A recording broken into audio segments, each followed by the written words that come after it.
رحمت کا مزہ چکھاتا ہے تو ایک فریق ان میں سے اپنے پروردگار کے ساتھ شرک کرنے لگتا ہے تاکہ جو ہم نے ان کو بخشا ہے اس کی ناشکری کریں. سو خیر فائدے اٹھا لو، ان قریب تم کو اس کا انجام معلوم ہو جائے گا. کیا ہم نے ان پر کوئی ایسی دلیل نازل کی ہے کہ پھر وہ ان کو اللہ کے ساتھ شرک کرنا بتاتی ہے؟ اور جب ہم لوگوں کو اپنی رحمت کا مزہ چکھاتے ہیں تو وہ اس سے خوش ہو جاتی ہیں، اور اگر ان کے اعمال کے سبب جو ان کے ہاتھوں نے آگے بھیجے ہیں انہیں کوئی تکلیف پہنچے تو نا امید ہو کر رہ جاتے ہیں.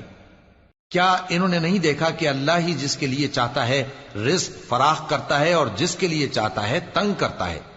بے شک اس میں ایمان لانے والوں کے لیے نشانیاں ہیں. تو اہل قرابت اور محتاجوں اور مسافروں کو ان کا حق دیتے رہو. جو لوگ اللہ کی رضا کے طالب ہیں یہ ان کے حق میں بہتر ہے، اور یہی لوگ کامیابی حاصل کرنے والے ہیں. اور جو سود تم دیتے ہو کہ وہ لوگوں کے مال میں بڑھے